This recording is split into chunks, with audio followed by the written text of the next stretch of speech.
Asgary and Mitschow's paper reviews the literature related to international business ethics. While the description of the problem overlaps with Velasquez's manuscript, Asgary and Mitschow provide specific guidance on how to establish a code of ethics that needs to outline the hypernorms and their operationalization. At first, organizations should get familiar with the co-principle, which can be seen as a minimal standard that all multinational corporations should follow. The co-principles are named after a town in Switzerland that hosts the Co-Round Table every 3 years. This round table was founded in 1986 to de-escalate trade tensions and to promote the development of economic and social relationships between countries. The Co-Round Table stresses that the global business community needs to play a vital role in developing economic and social conditions in the countries they enter.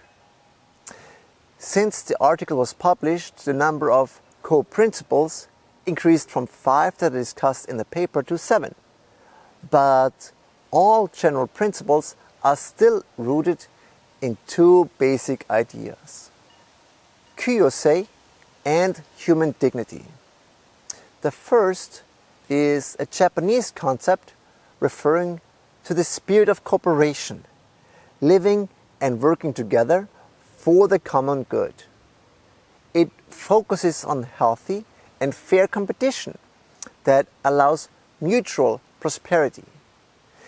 In addition, human dignity requires to treat each human not as a means to your end, but as an end in itself.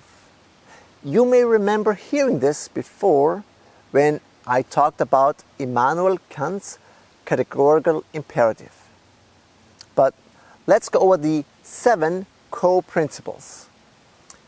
The first principle is to respect stakeholders beyond shareholders. I don't think I have to say much about this point since I covered stakeholder theory in detail in my CSR video. Next, we have contribute to economic and social development.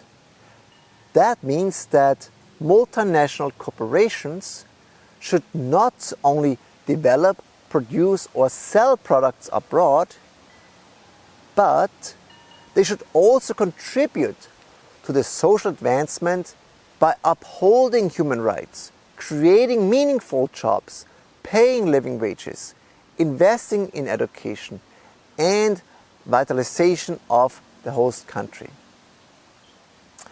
The third principle is building trust by going beyond the letter of the law. Since the laws and regulations in developing countries are often less strict or not enforced, organizations need to go beyond the law and towards a spirit of trust. For example, even though the official minimum wage in a developing country might not be regulated at all, organizations should still pay a living wage to all its employees and require their suppliers to do the same. The next 2 principles require respect for the rules and conventions of the host country and support for responsible globalization. So consider the local context and follow international guidance set by the World Trade Organization. The 6th principle emphasizes respect for the environment and promotes sustainable development and the reduction of organizations' environmental footprint. The 7th and final principle demands that multinational corporations avoid illicit activities. That is, they should not pay bribes, launder money, engage in other corrupt activities. but should actively try to eliminate them.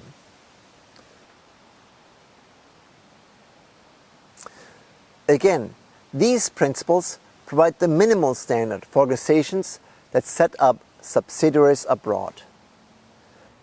Once organizations understand these basic requirements, they can look at their own operations.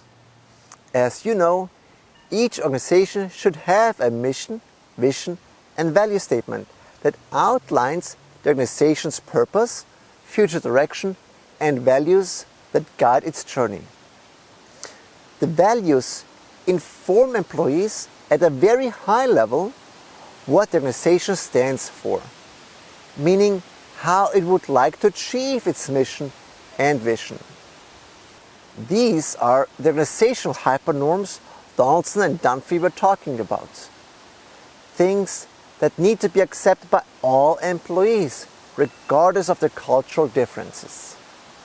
Since they are usually high-level constructs, such as integrity, respect, hard work, and so on, it should be possible for all employees to agree with them. However, as I mentioned before, different cultures interpret hypernorms differently. And hard working might mean 50 hours a week in one culture, while it means 100 hours a week in a different culture. That's where the code of conduct comes into play.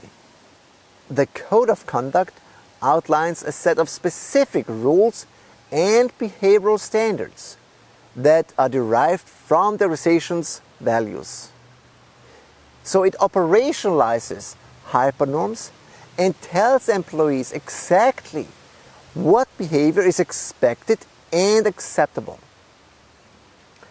As you know, pretty much all large organizations have a code of conduct by now.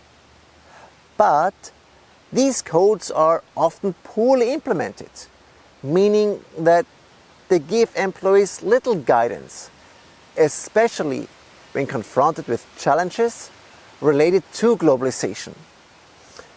When an organization expands its operations abroad, it probably needs to develop a new code of conduct that is specific for the region and stresses the importance of organizational values, and in addition provides detailed instructions of what behavior reflects these norms, while of course at the same time taking the local context, laws and regulations into consideration.